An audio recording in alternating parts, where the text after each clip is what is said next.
Gaming and BS episode 291 being recorded Monday, April 27th, 2020.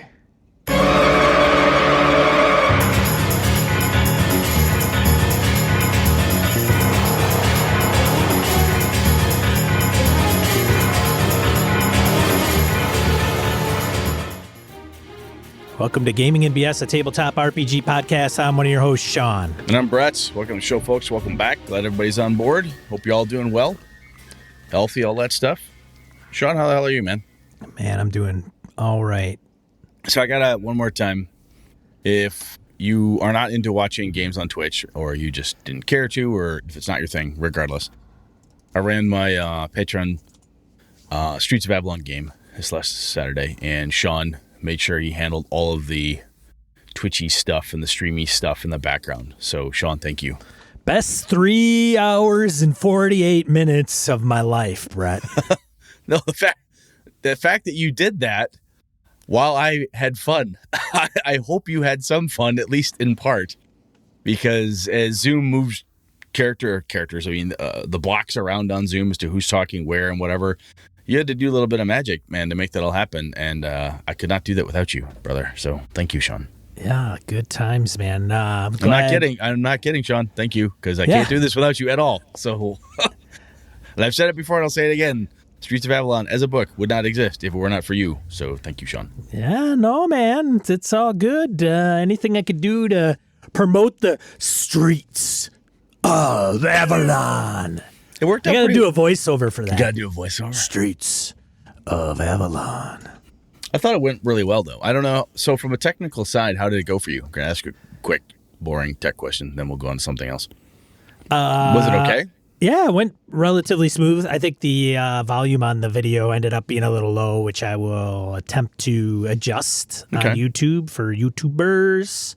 So I don't anticipate any big issues. It went relatively smooth, so I was happy. Very cool. Very surprised at how smoothly it went, actually. The crew we had, it was awesome. So it was a really, really good game. So go out there, check it out.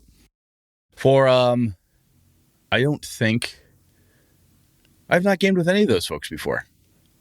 Never run a game for any of them or gamed with them at all. So check it out. I thought it was really well done from the player side, mostly. I mean, my side, I hope I did okay. But I thought the players jumped in, grabbed onto stuff.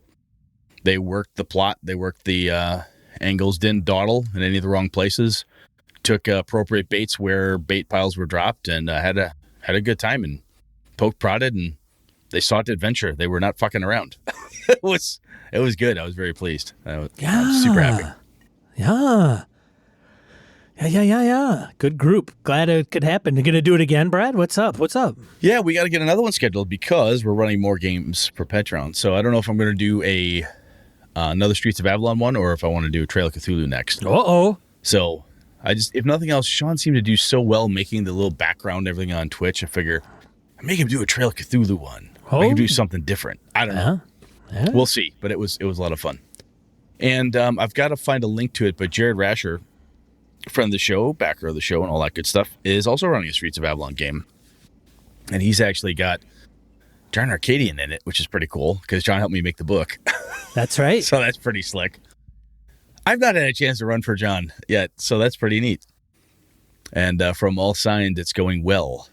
Going very well. So happy little writer guy me. So that's pretty cool. Anyway, enough of that crap. No one else wants to hear about the things I think are cool.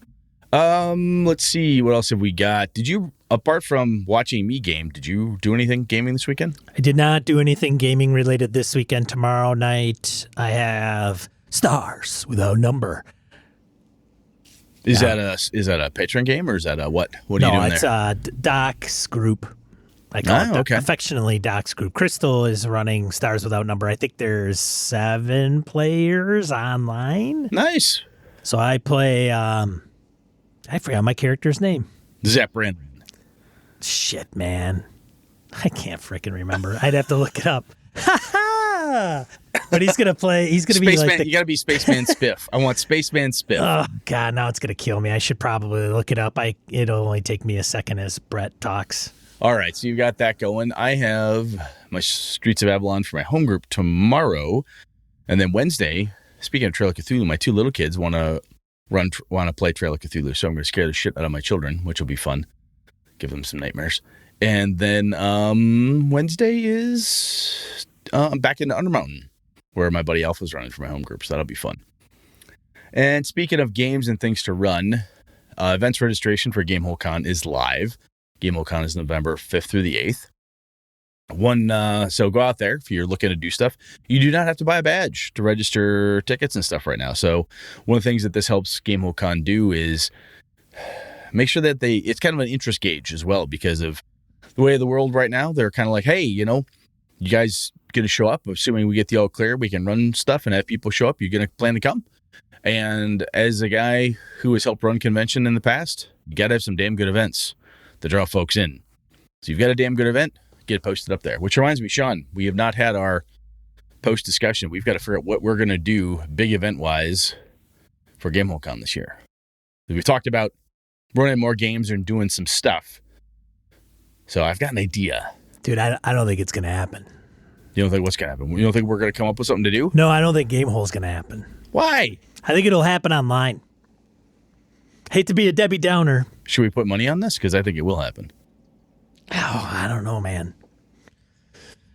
I don't know. I'll tell you what. Yes, we'll have to do something regardless. I don't it doesn't give a matter. fuck where it's happening. You and I can run something. We can do something. That's very true. Yes. We can definitely do something. So whatever we do, let's make sure we make it online friendly. Yes, of course. Yeah. Trig.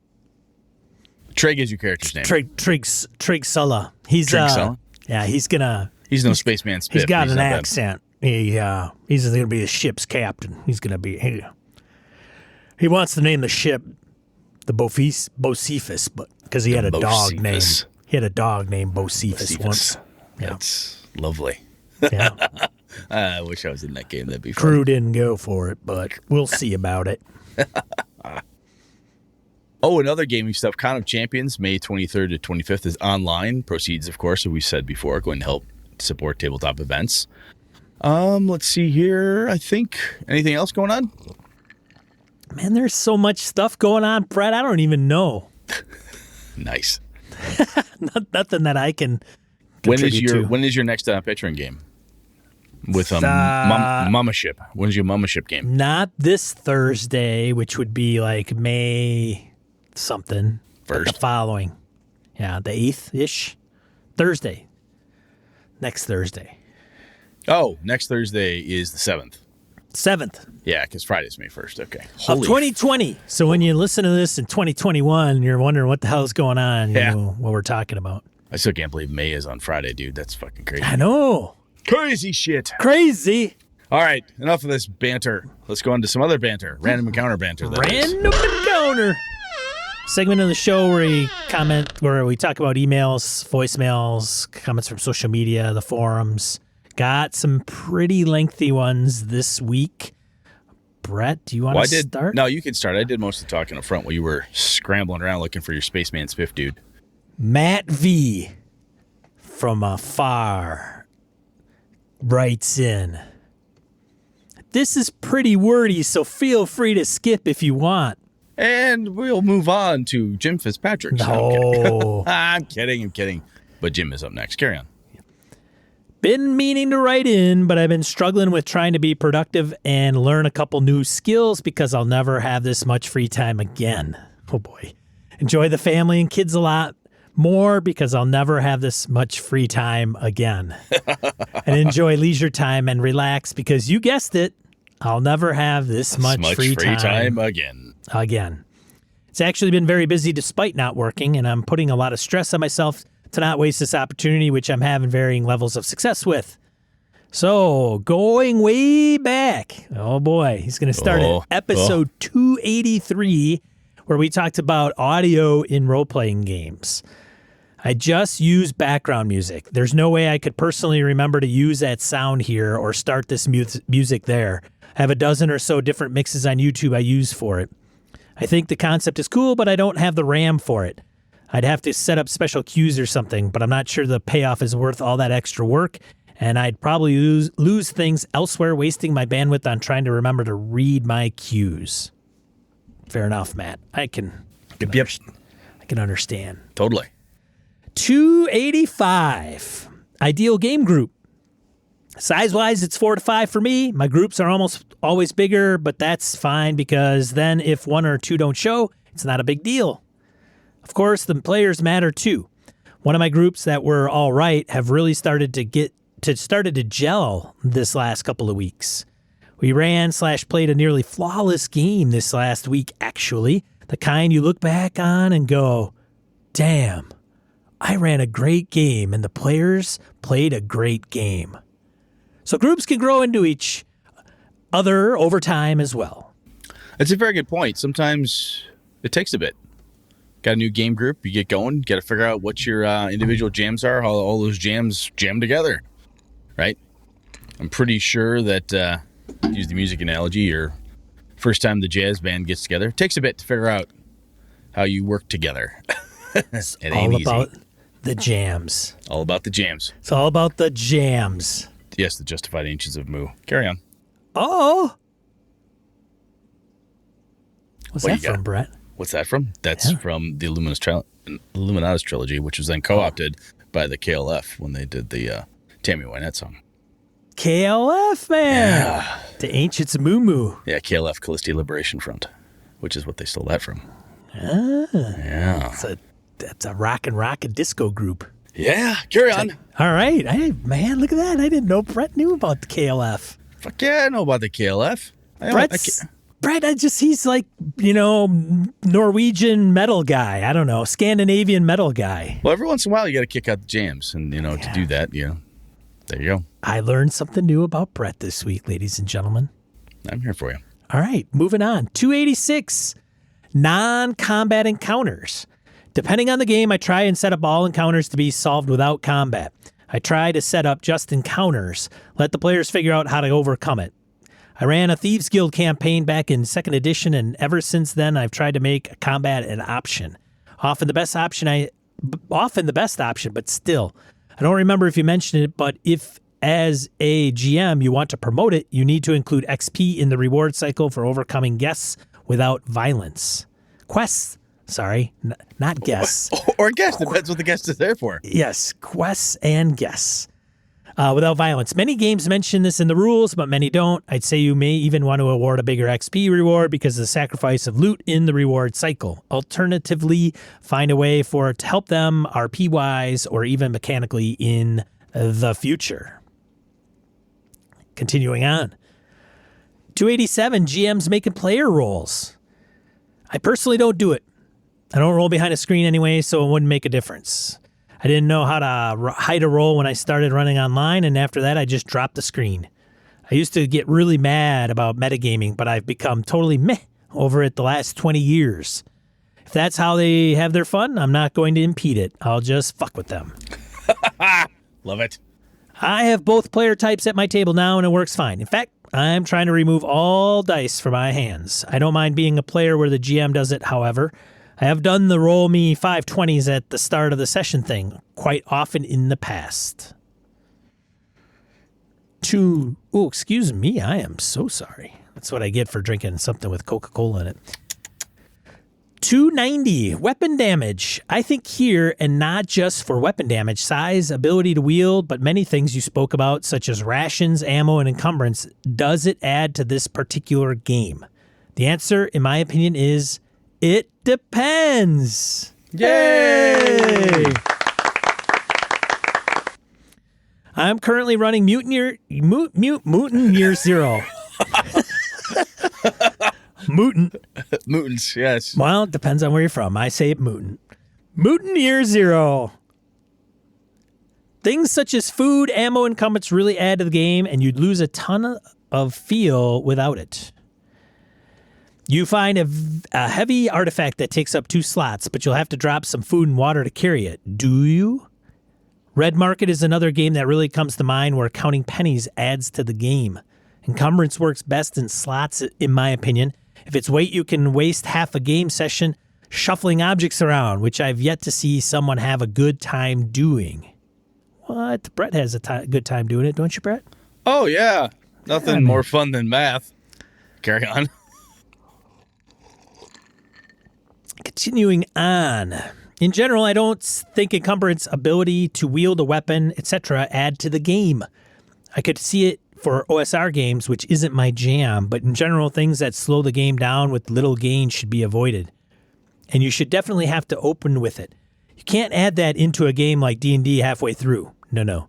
It'd be pretty messed up, honestly, and that game tends to be designed with certain assumptions in mind. It's like when you see people, you want to strip magic from it. You are fundamentally changing the foundation of how all the mechanics work because at some level, it's assumed you have access to magic. I really like the way games like Cypher System do them. All weapons of the same type have the same same stats. Great. So you can use an axe or a broadsword without going, damn, I'm screwing myself mechanically.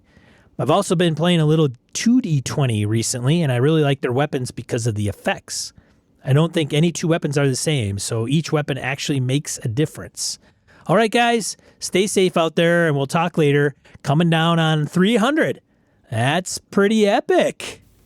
Yeah, shit, man. We are coming down to 300. We are coming down to 300. It's just another day. Just another day. Just another BS day, man. Just another day of BS. Matt, thank you much. That's some good thoughts right there. Yeah, thanks, Matt. I'm glad to hear from you because I always get nervous when I hear, like Matt used to be like almost every week, and then you go like weeks without hearing from him. I get a little worried, Matt. Well, like any friend, you're like, I haven't heard from you in a while. You okay? Yeah. I want to make sure things are cool. We should have reached out to Matt. Shoulda.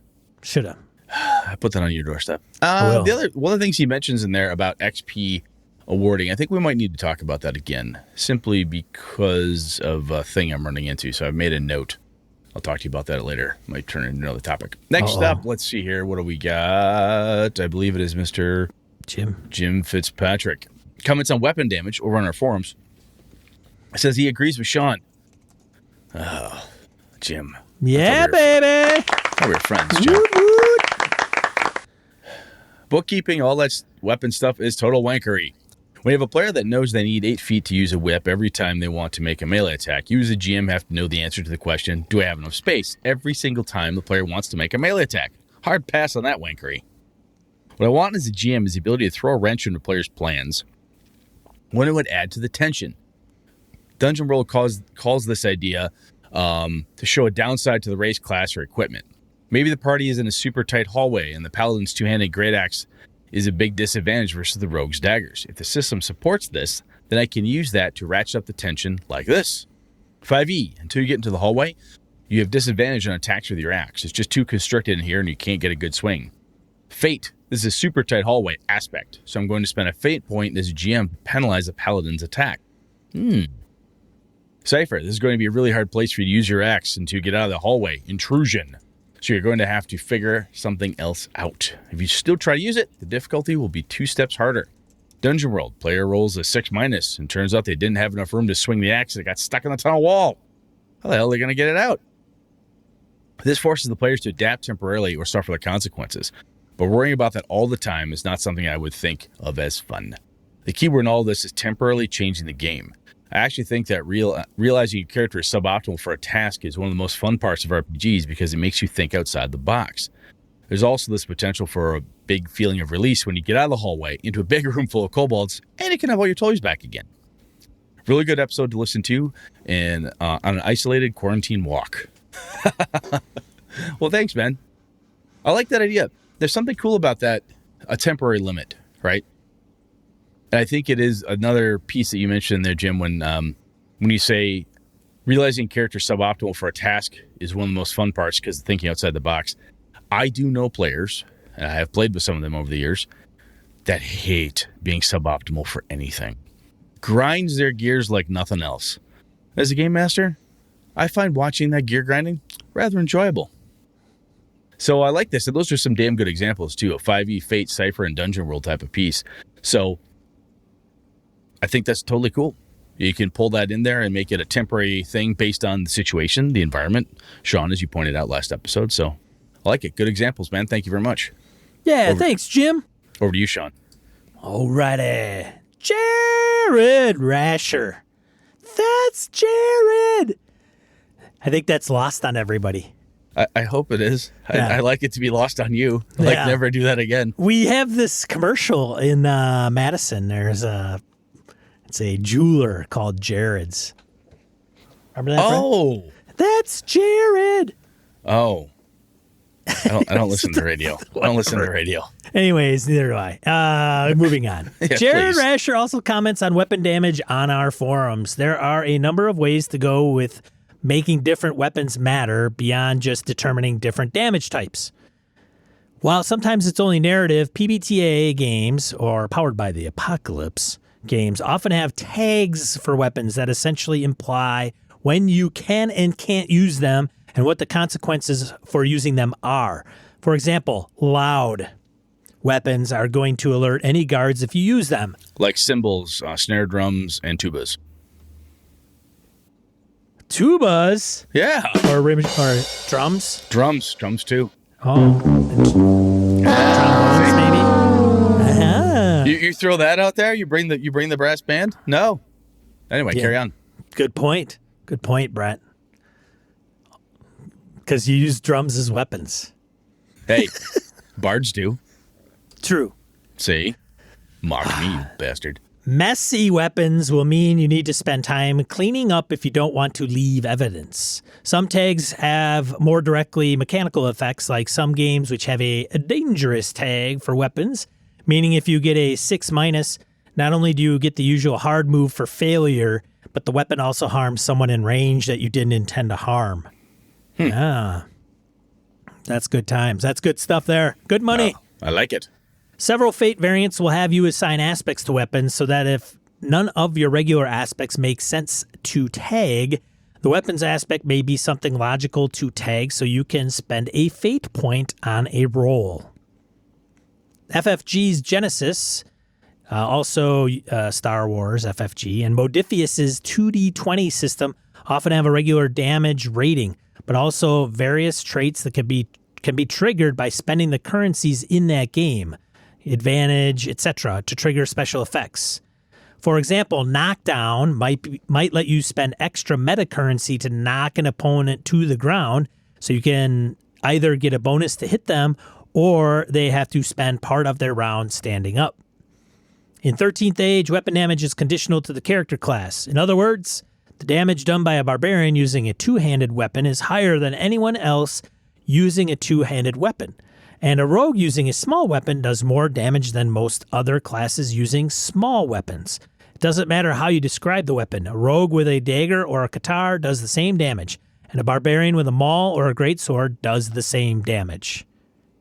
Did you know that, Brett? I didn't know if you read 13. I have, but it has been a number of years since I've read it, so I was not up on that one. No.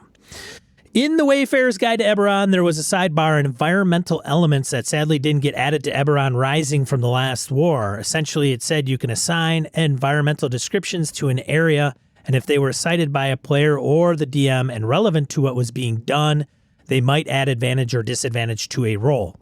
In this case, if the DM said a location has low ceilings, even if a tactical map is showing a 10-foot wide passage, the DM could say that any two-handed slashing or bludgeoning weapon has disadvantage on attack rolls.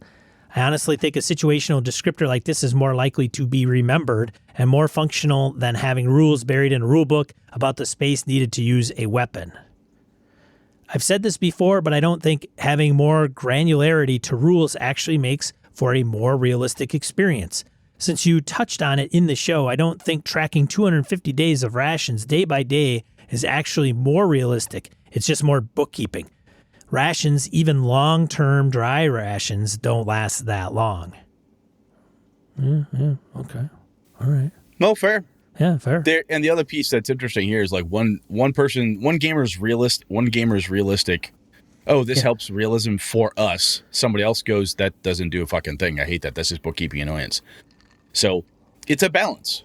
And I like the ideas that people are throwing out here is like, hey, we still got some more here to go. But if the rules don't give you something, if you use a core mechanic, which Sean, you and I have hammered on for like 6 years now, if the core mechanic allows you to do something, advantage, disadvantage in a 5e type of thing, utilize that it will be immediately grokked by your players like, oh, yes, I'm doing something at a disadvantage because of the scenario.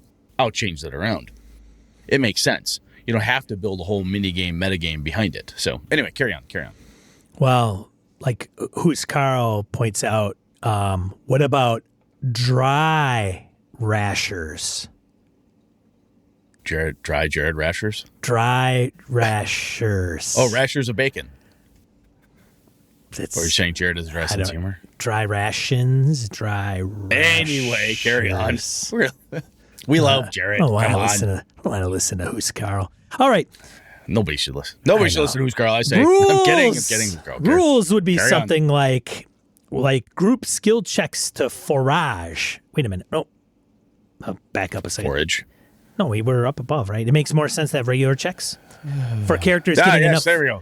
It makes more sense to have regular checks for characters getting enough food and supplies from hunting and foraging and saving rations or rashers as something you need to have to take a long rest in a dungeon setting. But the whole exploration side of D&D... Which is exactly what my team is doing right now. D&D... But the whole exploration side of D&D actually needs to be mechanized in a way that makes long-distance travel meaningful. Rather than saying that you roll for encounters and weather every day and check off day-by-day use of rations, because that's not really rules, that's accounting. Rules would be something like group skill checks to forage, look out for bad weather, and scout the path, with penalties being levels of fatigue and days added to the trip. Adventures in Middle-earth has a good system for this, but it requires you to rework how you use long rests. You can't long rest while journeying, and focuses on a kind of awe and wonder of nature in its resolution. And for a lot of games, you just want the weight of a long march and the tension of survivals, not awe and wonder. Yeah, there's some groups really want to have exactly what Jared's talking about, which I absolutely think is a good idea. I think another piece, like some people want to do the accounting, and if they want to check off, like we're in Undermountain right now, it's a prolonged dungeon stay. Checking off the rations for us, for my group that Alpha's running for, it's working fine. And we know that if we start running short, we start getting fatigue. It's going to wear us down. You know, you can be exhausted to death in 5e. We're going to start taking levels of exhaustion if we don't get food. So there is a mechanical component that's going to impact us. And as we watch our stores tick off and we see them start to dwindle, it's causing us to figure out what are we going to do, how long can we go, so on and so forth. Now, Jared may be in that same game with us saying, oh my God, it's the most tedious component of that part, blah, blah, blah. And that's absolutely legitimate. What he's talking about here is just another way to attack a similar problem. So I love it. Very good option. Good stuff, man. Thank you, Jared. Yeah, thanks, Jared. Always insightful. Good stuff. We have a voicemail from Mr. Shorb. All right. I love these. Let's go. All right. Sean, it's Chris Shorb. How you guys doing in this pandemic times? Wanted to call in about your recent episode about weapons.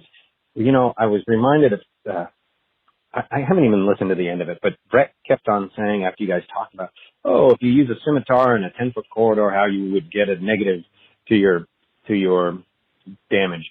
And Brett was saying, why not do that? Why not implement those rules? And my thinking was, why implement those rules? What do they actually add to the game? What do they add to the fun at the game? What types of games is that going to be a useful rule to have? To have that ticky-tacky little, you're in this situation and so you do less damage. Why? Is that fun for players? I'm up in the air. Maybe some groups that's fun. My groups, I don't think that would be interesting to them. But, you know, they're not old. Most of my players are not old school DM, old school Dungeons and Dragons players.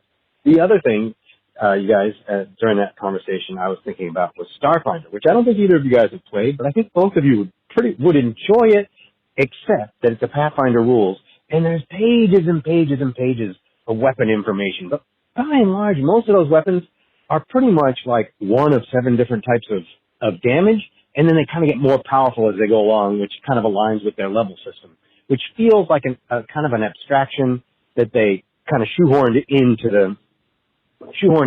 but it's not actually, doesn't really improve the quality of the game. And so I'm thinking about a way to do Starfinder in a different system, maybe 5e, maybe Apocalypse, Power of the Apocalypse. And I think that that the weapons list is a key place where there can be improvements made. Anyways, great show. Take care, guys. Bye. So, Chris, I think where it becomes fun adding the ticky-tacky pieces is fucking with players' expectations and assumptions. Assumptions more so than expectations. Assumptions is a better word. My group has ignored, or we have an assumption that I can carry a lance in a dungeon, let's say. No one stopped that before. So when you start off a new game and say, hey, I've got some stuff and we're going to do this. Oh, neat. Oh, cool. It changes an aspect of something that is very familiar and sometimes not. It's like the familiarity breeds contempt type of concept, right? We become blasé. You become, I can always do this. It doesn't matter. I'll take the two-handed pole axe down in the dungeon. It'll be fine. By tweaking it, even if it's just for one game or only in certain scenarios, you're messing with the assumptions. And you're messing with it in a fun way, at least for some groups, that you're challenging, it has always worked this way before. We're gaming a new game now. We started this at the beginning and didn't just inject this in the middle. But I'm doing something to make something old new again. Give you a reason to have a fighter who doesn't always carry a two-handed sword. Give you a reason to have, people using crossbows as opposed to longbows and so on and so forth. Again, using fantasy tropey type of things.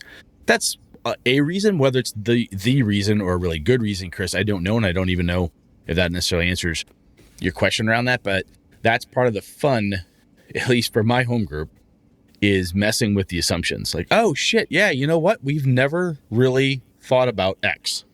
Let's see what happens when we think about X. Does that change how we play?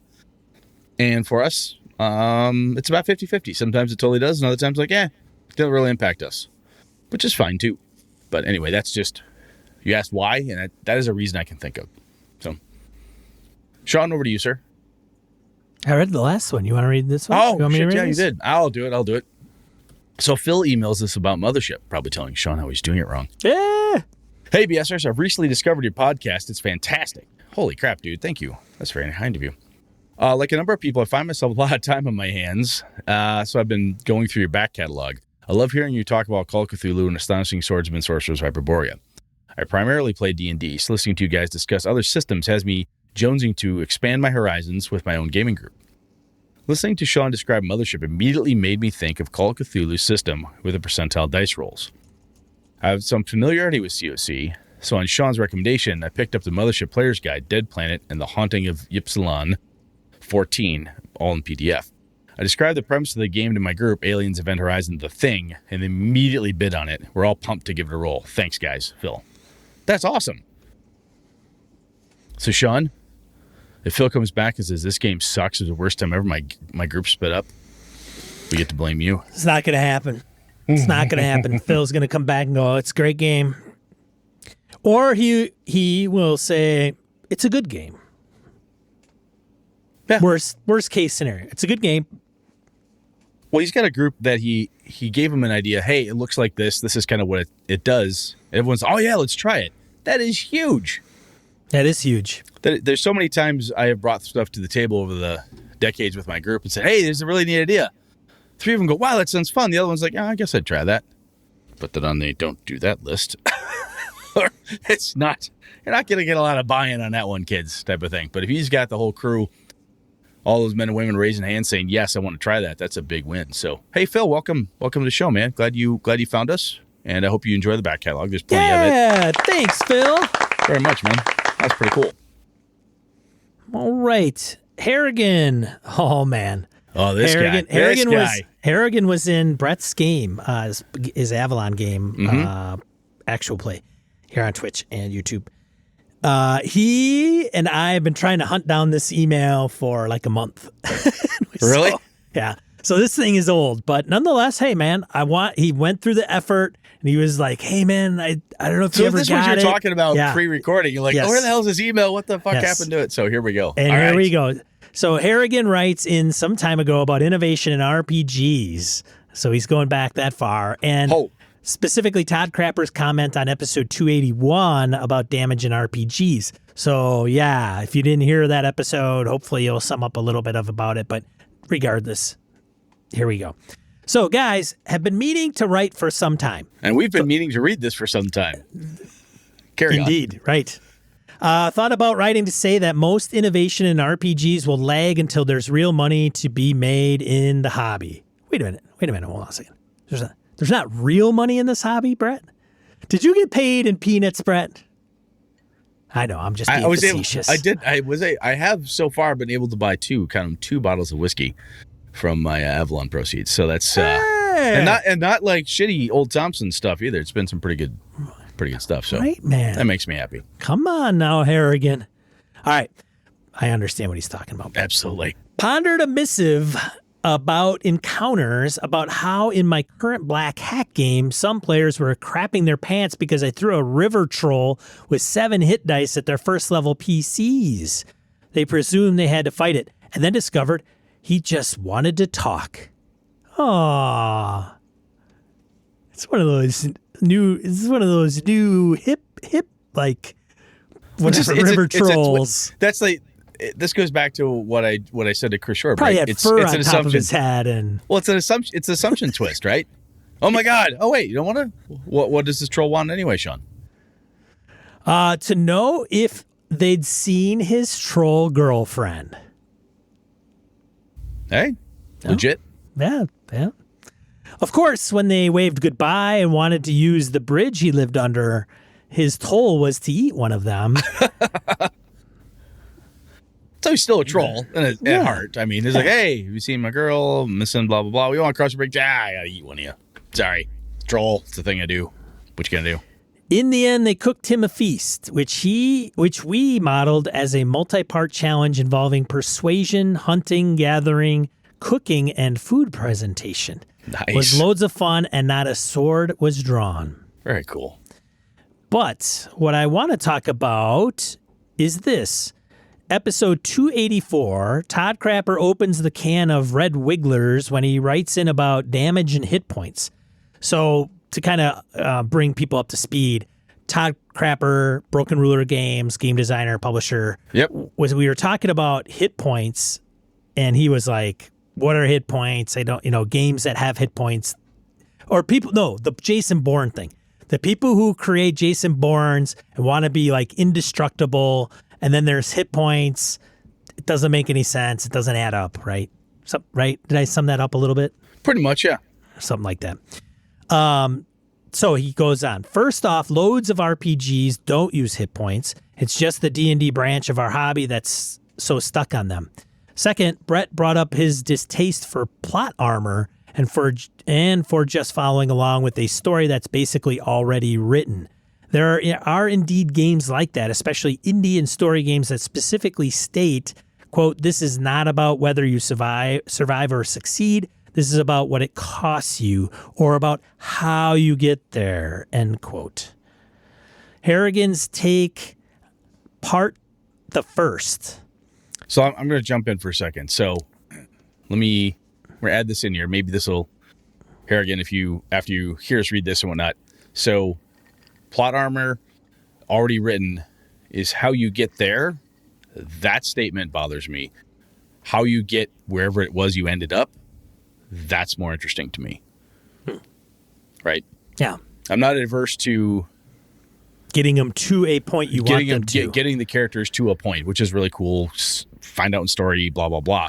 But a predisposed idea of you are going to do X, how do you accomplish that thing, has little to no interest to me. So I don't know if that helps or not. But anyway, carry on. Thanks for the clarification, Brett. Do my best to help.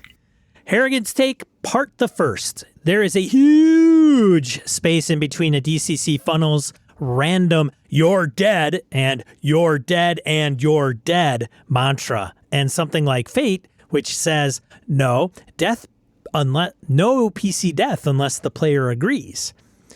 There are games in the middle that either use metacurrency or softer death mechanics that keep the thrill there without making it a bloodbath. Savage Worlds, Shadow of the Demon Lord, Barbarians of Lemuria, the list goes on. Mm-hmm. True. Harrigan's Take Part 2. I actually like both ends of the spectrum for different games and experiences. Sometimes I want that on-the-edge OSR thrill, but other times I've pondered a lot into developing a character. Poured a lot. Poured. What'd I say? Pondered.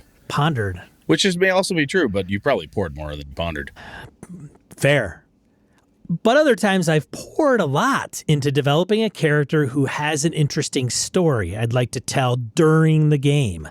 You don't need to do one for the other. Play different games. You can have your cake, eat it, and even share with some friends, provided they sit 6 feet apart and observe proper social distancing etiquette. Anyway, there's 2 cents you don't need. Best wishes for you both, your families, and all BSers in stressful times. Hang in there, everyone. Harrigan. Very cool. I think if Harrigan, having met Harrigan finally in virtual person this last weekend, I think this would be one of those cool things if I get a chance to talk to him again in person, be like, what about, right? There's so many bits and pieces and nuances to this, but I think the important thing here is you don't need to do one or the other. There's different options. There's ways you can make this function. And there's a piece here, I actually like both ends of the spectrum, as he says, different games and experiences. Sometimes you want one versus the other. And that's very true, I think, of a lot of us who've gamed a lot of different things. And even sometimes it's true of us who play one game system with our home group. We play Pathfinder, we play D&D, where we play Call of Cthulhu, and sometimes we want to change it. We want to tell a slightly different story or have a different result or something with the same mechanic, and sometimes just having that piece can be very interesting. So anyway, good points, Harrigan. Thank you, man. Yeah, thanks, Harrigan. Glad we rounded that up and didn't have to make you retype it and rethink about it, or rethink and type it up. Sweet. Let's get into the main topic, Brett. What do you say, buddy? Let's go. Main topic. Woo. Main topic.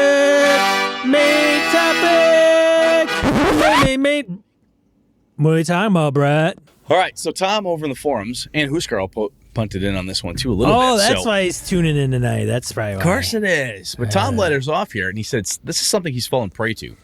If you decide to run a campaign for your group, previously run for another group, be very careful. Your expectations are going to run along with what your previous group did. I can guarantee you the new group will probably go in a direction you've never thought possible. It's usually best to avoid trying to recreate the previous campaign unless you're prepared for this. This got me thinking because just this last weekend, I ran a Fish Story, which is the third variation of that Avalon adventure. The first time I ran it, had a different bad guy monster set. And then the last 2 times, similar bad guys monster set. But I've been tweaking and messing with it. And it's been different groups each time. And oftentimes we'll talk about this when we're running a one-shot or a convention game, Sean. We've said this before. Hey, if you run a convention game, boy, it's crazy. Those kids, I gave them this one adventure, and they went off over here and befriended the dragon and killed the goblins. What do you know? And the next adventure, they killed the dragon, befriended the goblins. And this next one, they killed everybody or whatever. And we're very used to that. Campaigns, though, the start to finish, like, hey, we're going to go through the entire Dragonlance campaign. We're going to go through a Pathfinder adventure path. Some really cool thing you've done. If you've run Ravenloft before, I'm picking on things that I hope are more well-known within the gamer sphere. These big monolithic things like Masks of Nyarlathotep. If you've run the original, like, I'm going to do this again. I think, in my opinion, is much easier for somehow anyway, at least in Brett's head, when I look at a one-shot game or a single adventure and say, yes, I've run White Plume Mountain before. I've run it a number of times. Boy, I can't tell you the fun I've had running this adventure, blah, blah, blah. It's easy to change on the fly when the characters move things around than it is to do an entire campaign, at least in my opinion. That's what I want to talk about today. Sean, have you had the pleasure, or have you tried to rerun an entire campaign or just a adventure? And I tried to rerun Tomb of Annihilation. Just asked Tony Sugarloaf and Josh Wallace how that went. It did not go well. Well, that was partially me. I've heard. I know. It was a train wreck. We're better people. We'll talk trains in a minute. Hold that button. kids? In a minute, not yet. Oh, it's okay. not the train time. All right, sorry. So have you done this with campaigns? Have you looked at like, oh, hey, I like the Kingmaker path, or I liked this big campaign? I'm not talking, I mean, quite frankly, some of the 5e adventures now, Storm King's Thunder, that's a goddamn campaign from level 1 to whatever. That's a campaign. 20 or something, yeah. I mean, that's just multiple times. So have you done that? I have not. I mean, the closest thing that I've run to something similar to that would have been Tomb of Annihilation with the group and some of the patrons. And I mean, so going to the topic at hand, it did not go like, we go and do this, and then we go and do this, because I'm running for Jeff and those guys, and they're kind of on the end of that whole thing after like 2 years. So I was like, part of what hey, you land in this port of Zion Rahu or whatever it was called. Yeah.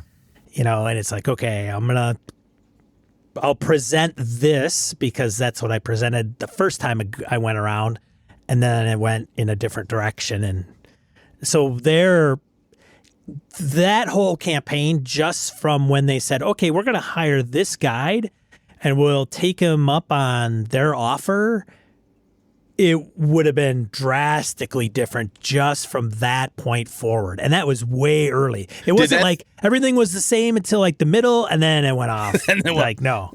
Excuse me, did that throw your expectations off at all as a game master? Like, fuck, I didn't know what they were going to do. A little bit, because the problem I had was I was starting to use Roll20, and I bought the pre-published, Roll20 module. And so... Got it. Yeah. So they were going into one spot, and I didn't, for whatever reason, Roll20 I wasn't jiving with it, and everything was messed up, and those guys couldn't see anything in their tokens, and it was just a mess, which really, again, aggravated the hell out of me. But now that I know it a little bit better, it would have been easier just to kind of roll with it, and it would have been fine. But yeah, we'll see. I don't have a problem. I may run Tomb of Annihilation again if there's... I don't know how I would run it. I probably want a more dedicated group. A drop in, drop out might not be the greatest to run, or I could run multiple parties through it. Okay. But I don't know if I run it often enough to be able to coordinate 4 different parties going through it. And it would be cool if they were all going through it at the same time. Yeah, different pieces. Yeah, I got it. Which would be fun, because then you'd be like, wait a minute, these people were over here. This person ran into this, like. How come there's a bunch of dead bodies in here? Yeah. Yeah. So, to the topic, though, you've not, I guess, since you haven't, I've done this to a point, and I can definitely see where it's happened. When I ran, I consider my very successful Vampire the Masquerade, big 15-year stint with my friends, my home group, moved down to Madison while that was still going on, and I was running Vampire the Masquerade for a different group. Now, wait a minute. So, hold on. You ran Vampire the Masquerade. A lot of listeners know you ran it for like 15 years. Yes. And how often did you run it, though? For the first 12 years, it was every Saturday. Every week for 12 years. Every week for about 12 years, yeah. And during that time, how long did you run it for? Was it like a 4-hour block, an 8-hour block? So, let's see. Get there. Average. Yeah. Average 6 to 8. 68 hours? 6 to 8, yeah. 6 to 8 hours. Yeah. Every Saturday for 12 years. Pretty much. I mean, this was like right out of high school into college, like crazy. Yeah. I know. That's the good times, man. That's when, like, yeah, hey, it was man, like when you gotta work at Subway for a couple hours at night, but not on Saturday. Like, hey, I'm good. Yeah, we worked at Walden Books in the mall. We'd get done. We'd wander over to our buddy who hosted the game out of the back of the the Comic and Game store. Go upstairs or into the ground floor when they moved. And game there until we quit. I think it had to be, even if it was only 10 years before I moved. Fuck, I have to go back and do the math. But regardless, we did this for a very long time. 2 years or 5 years is crazy. Yeah. So I tried to retread some of that campaign material when I came down to Madison. I was running with a buddy of mine, Ted Perchbone, and a number of other people. Oh, Ted, yeah. You don't know Ted. Don't lie to me. So I'm calling out Ted because I'm going to reference his name. So we go along here, and at one point, I'm running this thing like, oh, this is going really well. And I'm reliving this really cool thing that happened because I could see it. It's going to happen. It's going to happen. And a bunch of the people in the group I think I can't remember some of the other players' name. Ben was one of the ones, but like Ben and this other lady who was playing, and these other kids that we were all kids at the time. We're all playing, and they're like going right. I'm like, oh my god, they're gonna follow the same path. This is gonna be so cool. And Ted's been real quiet, and he sits up and goes, "This is a bad idea. Let me tell you why." From his character's perspective, going, "Yeah, you're right. We go over here." I'm like, "Oh, what? Oh!" It was like the first time I'd ever run a campaign, reuse the campaign material. Went, holy fuck! Wow, I wasn't trying to, advertently push them. Maybe I was inadvertently pushing them. In the inadvertent or unexpected railroad, right? Where I was like, "Oh my god, I've got them on this track, and they're gonna go right to the station." And there's this sudden horrible, they got off at the last switching station and went over here where there's nothing. I have fuck. I was so hyped up and ready to go, and then they changed because Ted made a decision. Holy crap. And so when I read this from Tom, it reminded me of that flashback, and I thought, yeah, running an individual game, like a convention game or Tomb of Horrors or a short adventure path, something you've run before. I run Queen of the Demonwood Pits at cons. I have a great time with it. I run this Call of Cthulhu adventure at cons. Always have a good time. Or I've run this, whatever, adventure versus the entire campaign, which is weeks, months, sometimes years of actual play, depending on what your actual play time.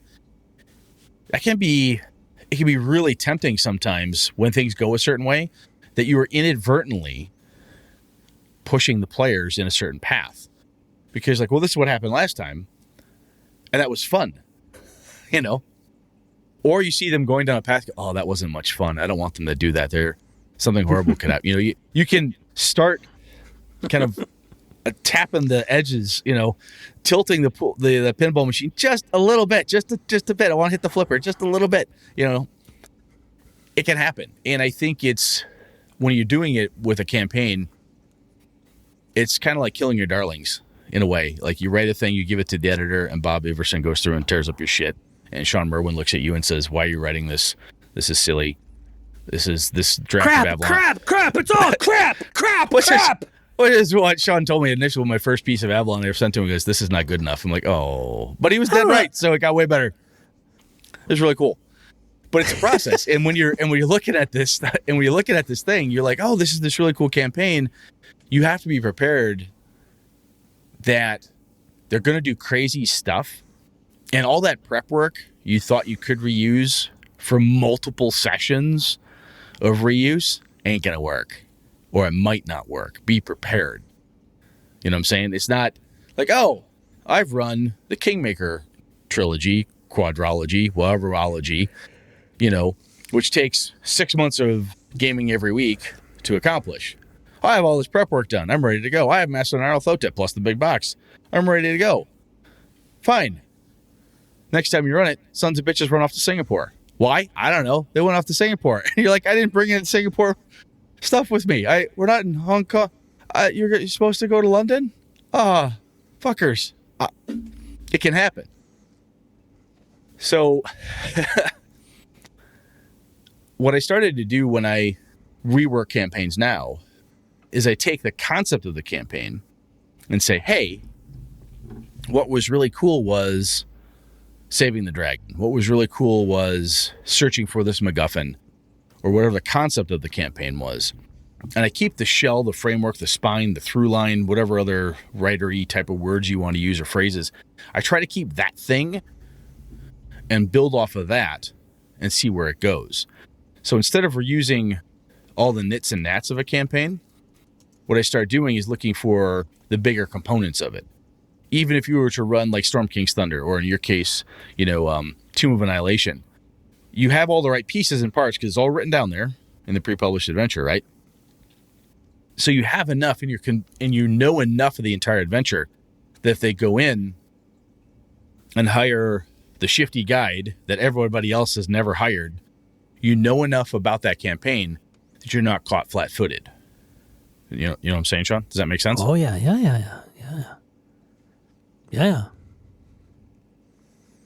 So you don't look like you're agreeing with me. Are you agreeing with me or not? Yeah, no, okay. I totally agree. Yeah, you look distracted. You distracted? You paying attention to me at all? God damn it. I'm not distracted, I swear to God. I'm going to probably run Mothership again. I'll probably run Dead Planet, and I'm sure it's going to be just it'll be totally different. I'll probably run it totally different. I'm okay with it. It's not a huge campaign. I'm not overly, it's probably a mini campaign at best. Maybe it's 4 sessions. I don't know. But yeah, I anticipate that. Some of the older adventures, maybe not so much, because I think they're pretty linear, I think. Some of the old modules, as they called them back in ancient days, pretty linear. Some were very linear. Yeah. There's not, hey, here's the thing. Well, here's the Tomb of Horrors. You're outside the swamp. You have 3 entrances. Which one do you go in? Right.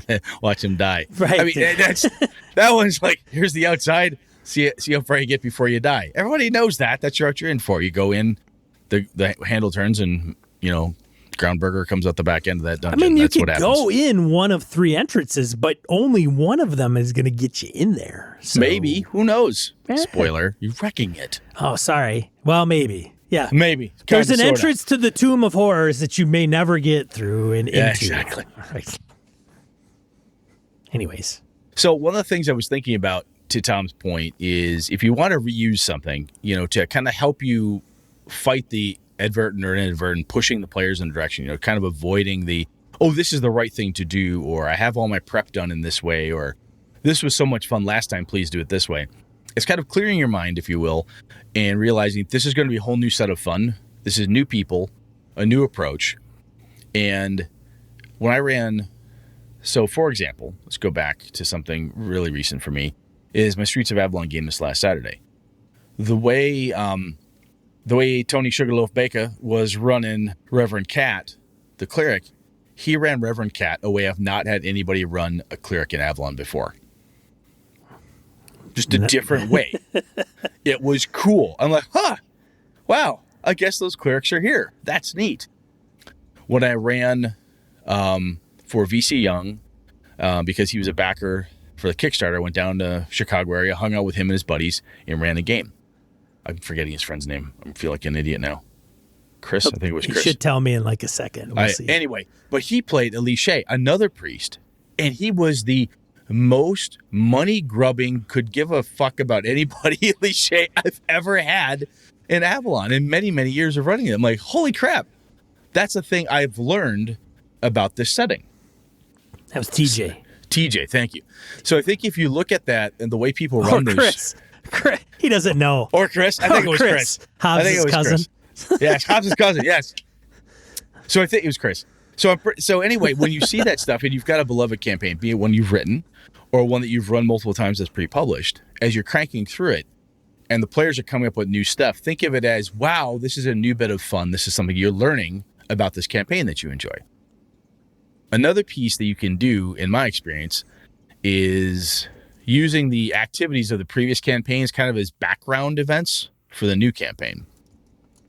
So if you get to a point, Sean's busy chatting with somebody right now. He's thrown me like 5 names, and I don't even think he was at the game. Yeah, I'm pretty sure he was there. Anyway, so if you're running like Tomb of Annihilation, you alluded to it, Sean. Where you're like, hey, if I ran it with multiple groups all doing blah blah blah. So if you think in this, I don't know that adventure very well. So you said the first group comes in, they hire this dude, where the other group never would have done that. Even if you don't do the 2 actual real life competing type of things, like, hey, 2 adventuring parties competing for the same goal. If one group went out and started dealing with the Orc King, or they started dealing with, the Fairy King's problems or whatever it is, suddenly there's shit going on outside that you can take. Hey, the previous time I ran this campaign, Sean and Eileen made a pact with the Dark Lord who lived over here, and because of that, it really changed stuff. You know what's going to be cool? I'm going to take that event, and if the regular player characters don't engage with the Dark Lord, I'm going to make that thing happen because it's really cool. It leads to some neat stuff that if I do that, it makes the Dark Lord such a cool NPC. I want this new group to experience it. And it's a way that you can take these background events. It's kind of like having the world being alive and shit's happening even if you're not there. But you kind of take this wonderful thing that your previous group did, drop it in as this thing occurred, and that's why this new ball is starting rolling down the hill. You follow what I'm saying, Sean? I think so, man. You think so? I think so. What are you, dense? Can you slow it down and speak clearer? Louder and clearer. Louder and clearer? I can't get much louder or clearer. Turn it up. Don't do it louder. Does it make sense, though? It does make sense, yeah. The other thing I think, and I remember this from running, I haven't run a lot of old school published adventures in a while, but when I ran White Plume Mountain the last time, I had some cool ideas that I wanted to implement. One, I forgot to do. I'm like, fuck, I forgot. So, I hate that. I'll do that next time. So I make a note, like, I'm going to do this next time type of thing. So I think, well, the other piece, when you think longer term campaigns even, and you look at that adventure and you say, oh man, they're running through Midgard and they didn't deal with the Shadow Elves. Man, I really wish somebody would have. You know what I'm going to do? Next time I run this campaign, I'm going to put the Shadow Elves front and center, brother. That's what I'm doing. They're going to push them. I'm going to push them right out there. And I think that's no an opportunity. Backseat for Shadow Elves. No, but this is the opportunity, right? Where you're seeing the campaign and how do you make it so that it's new to you as well as to the players? And one way to do that is take the pieces of it that you wished people had adventured through or you wish that they had dug into deeper and flip the script a little bit, if you will, and make that have a bigger center stage type of thing. So another way to do something with it to help kind of mess it up a little bit, change it up a little bit so that it doesn't feel to you like you've stuck somebody back on the old railroad that you're on the same path everybody else was on. You finally caught on. I said railroad like 5 times already. I'm getting old and slower. I know.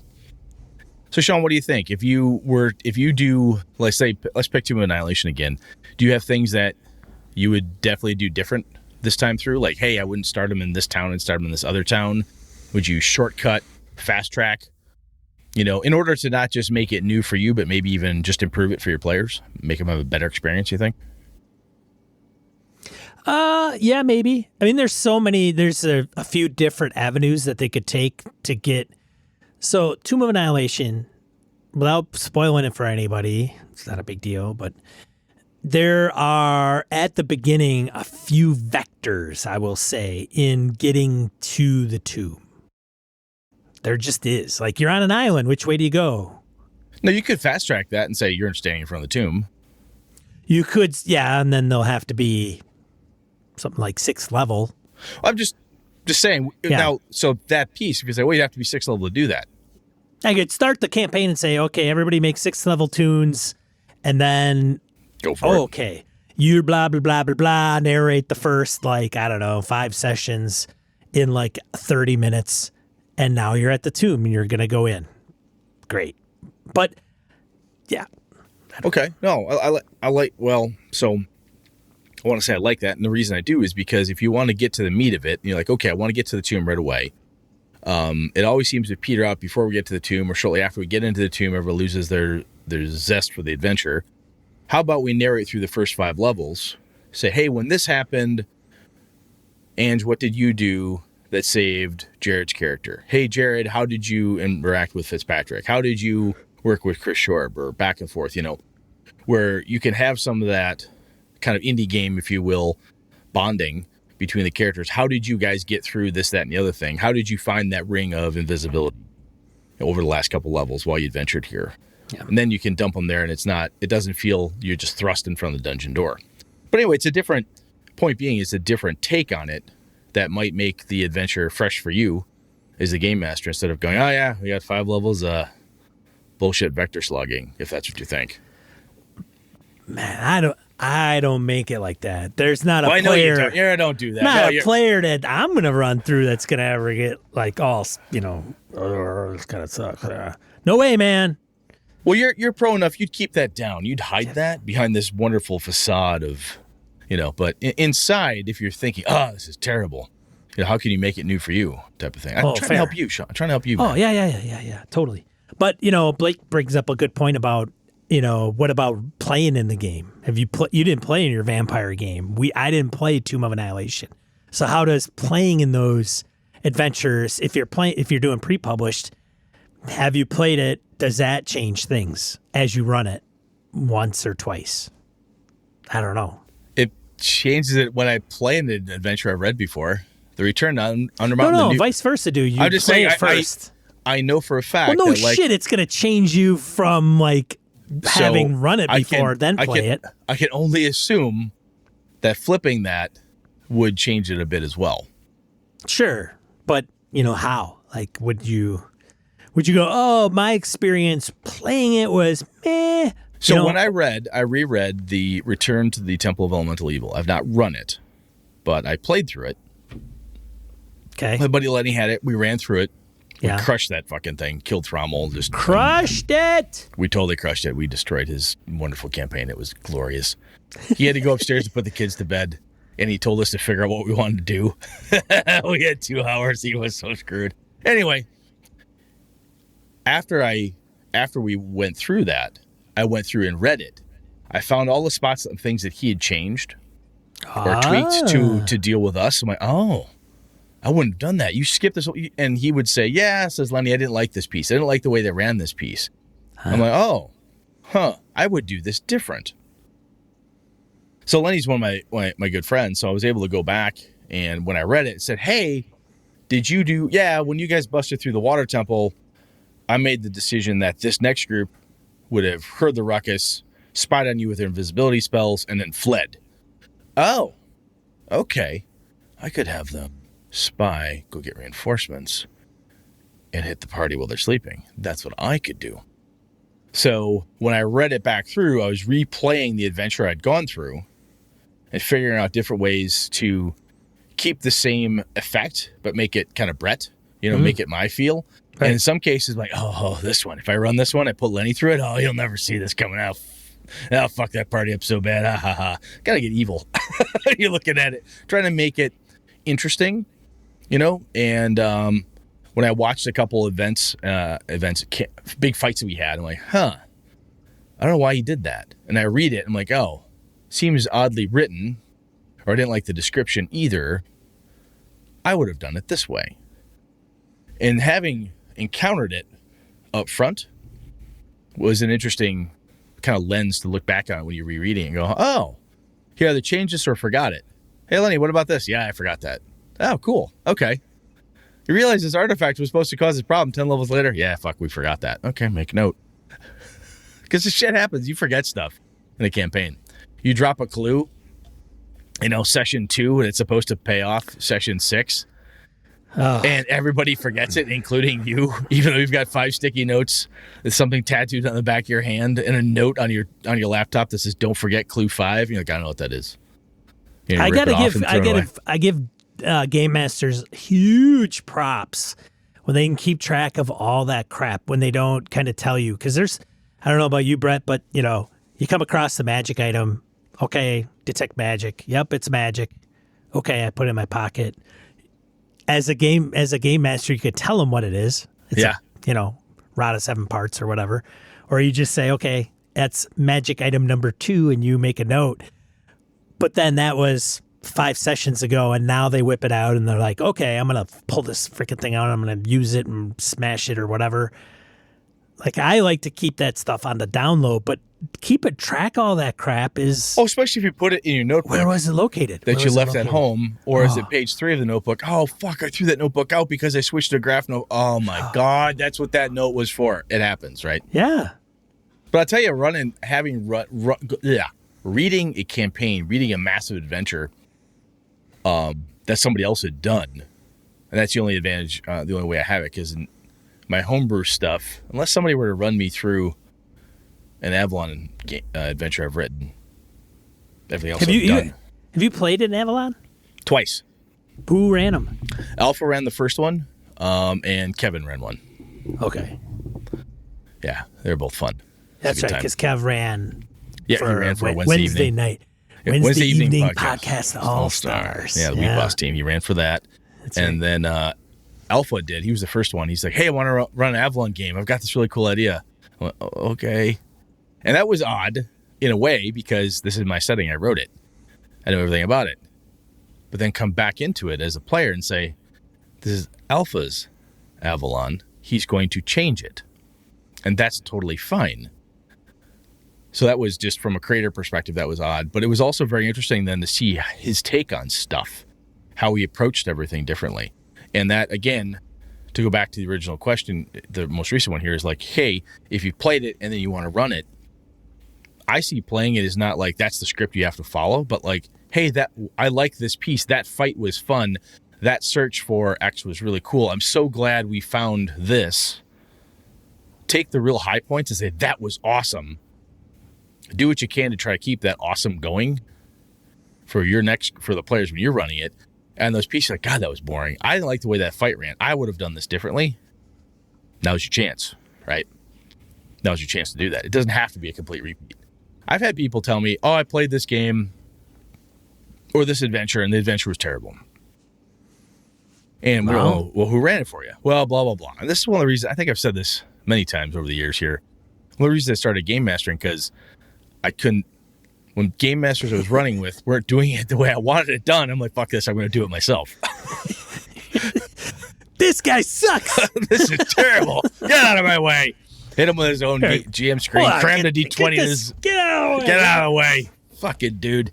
What's wrong with you? Hit him with his own DMG. All right, you're standing outside the door. What happened to the last guy? Fuck him. Whatever. We're moving on. So I think from Tom's perspective, I think it's good to kind of put a bow on this if we can. The expectations you have when you're rerunning a campaign, you have to make sure you kind of check some of those at the door and do your best to remember it's a new group. There will be new bits of fun. If you have, don't assume it's a railroad. Don't just hand out the tickets and say you're going to do everything the last group did, because you've already told that story before. There's no point to do that. It can be fun sometimes after a session or after the campaign to come back and the players will say, hey, Sean, when you ran this last time, how did Jeff and the guys do when they got to that part? You can say, oh, let me tell you what Jeff did. And everyone at the table will have a hoot, because guess what? Suddenly that personal gamer story you had of running that game, I now have but I have a connection to that other group. Oh, when they came to the checkerboard floor? I would much rather them run into each other at like a con and say, "Hey," have that talk, and then and just walk away. Like, how'd you get past the checkerboard? Oh, the fucking checkerboard! Goddamn, Sean, what do you do to you? Yeah, you didn't fucking tell us that. Yeah, if you'd have told me that, I'd fucking smack Sean Bowl with his goddamn dice bag. You know? Yeah. That's what you run into. I think reusing a campaign can be really cool. You just have to. It's a mindset thing, and So there we go. If you've run a campaign multiple times, if you've experienced the campaign multiple times, and it's been good, what pieces did you like? What pieces did you not like? Would like to avoid? Let us know. I'd love to share that stuff as always. So we good, Sean? We're good, man. Let's get into die roll. Let's move it on. Die roll 2 to 4 miscellaneous points. A game and a geeker you want to share with you. First one on the docket. Huskarl. Points to an article that points out large dragon outline on the planet Mars. Again? We didn't feature this before, did we? No, I'm just saying it's look at that. It does look like a large dragon. It's crazy stuff going out there in space. Well, it's the Sun, the UK news company. I don't see how that could be bad. Yeah. The Sun's noted for its crack news quality. I don't know shit. What else we got? A subscription. Vitch Young is involved with launching Skies of Glass by guys over at Fear the Boot. Sounds like the alpha is going out to their patrons. So if you like Fear the Boot, or you want to check out Skies of Glass, which I know the Fear the Boot guys have been having that around for a long time. Sounds like they're finally going to put it out to the public. Maybe sounds good. Third one, some free RPG Day goodness from Pelgrane Press, asking for you to donate to Doctors Without Borders. So all the stuff that they've put out for free RPG Day, you can get for free. They're just asking if you do download it, that you consider giving to Doctors Without Borders. So it's got a couple 13th Age they got adventures. Nice Black Agents, Dracula Dossier stuff, Time Solo. Watch, Fall of Delta Green. Yeah, I got that one. Oh, nice. Yeah. Good shit. Yeah, check that out. The number 4, UK Games Expo canceled. It's planned for May, postponed until August, pulled the plug for 2020. Is this what gets you thinking GameholeCon might be canceled? Yeah. All right. Well, I don't think it's just this. I think it's... I'm just saying it's one more tick on the chart. I don't like to run this crap. All right, we'll talk about it later. I don't want to talk about this crap. Yeah, we'll talk about it. I just think Talk it's about fun stuff. What else we got? Last one. Brett is going to be on Big 20 with VC. Yeah, we're supposed to do that on the 3rd is when we're recording. I did a quick check-in with the guys, make sure that we're still on and so forth. Now, I want to do a little shout-out to VC Young. So he's like the quiet little game developer, pushy guru guy in the background. Here's what I'm talking about. He helped do a board game that's been published. He's now working with the Fear the Boot guys and Skies of Glass. He's been working with me on maps for my Streets of Avalon game. And he's got me pulling over to Big 20. So I don't know what kind of magical voodoo mystery crap Mr. VC Young's got going, but that dude, he's behind the scenes, like just pulling some weird strings with gamers, man. I'm gonna say that I'm glad he's on our side. At least I think he's on our side. Indeed. Well, I hope he is. Yeah, we can only hope. I guess. Otherwise, that is it for this episode of Gaming and Bis. What in the hell are we talking about next week, Brett? Low Fantasy. We talked about that last time a little bit. I started reading it. Didn't have a chance to get through the whole thing because of work and other crap over the weekend. But we're going to see if we can get somebody who knows Low Fantasy better than me, because I will have only read it. Sean's only played it. So we'll see if we can get somebody on. Get a little guest of the show. I think probably Mr. Hobbs. See if we can get him on. He seems to know that. He seems to know that. He seems to know that shit. Yeah. He said, finally the show's going to get bumped up in quality or something. I said, don't make us rethink this. don't pull that crap on me, Hobbsy. Pull the plug faster than shit, Hobbs. Anyway, we'll be talking Low Fantasy. I think it'll be interesting to go through that system a little bit, kind of tear it apart. What, Sean's played it. What did he like about it? And Jason, I know a couple of the guys that are like, oh, this is really cool. I'm really enjoying it. I want to hear, kind of like we did with Tim DeShane. Let's talk about it and see what we think. So there we go. That'll be next. On our forums, forums.gamingandbs.com, I posted that episode, and in that post, I think, put a link to the folks that publish Low Fantasy Gaming. Oh, nice. So you could actually go and download it for free. And there's a link on their website that goes to drive-through, but you can get it for free. Not the deluxe version. Yep. Yeah, the free version.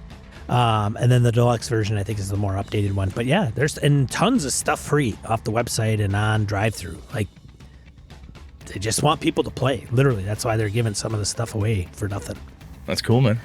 Yeah, man. All right. Well, hey, this has been another episode of Gaming BS. Thanks for everybody joining us live on Twitch and Discord. We appreciate it. Otherwise, you can find us on gamingandbs.com. Each week, we'll be recording here Mondays at 8 p.m. Central Time. Otherwise, I am Sean. I'm Brett. Good night. Good game and all. This episode of Gaming and BS brought to you with the help from the following BSers: Graham Miner, Corey Wynn,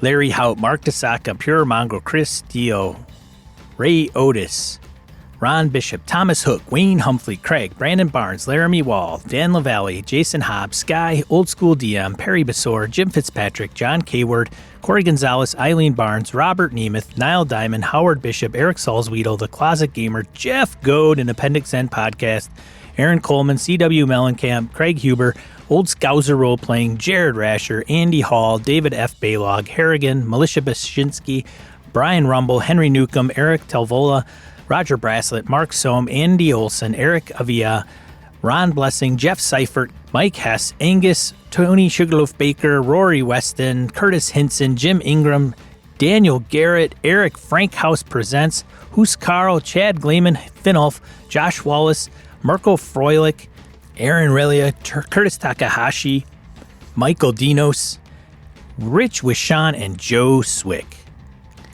Hey, if you're a fan of the show, Do us a favor and let somebody know in your gaming group about us. Have them give us a listen. Maybe even subscribe. Head over to gamingandbs.com/subscribe. Thanks, BSers! This has been a Litterbox Studio production.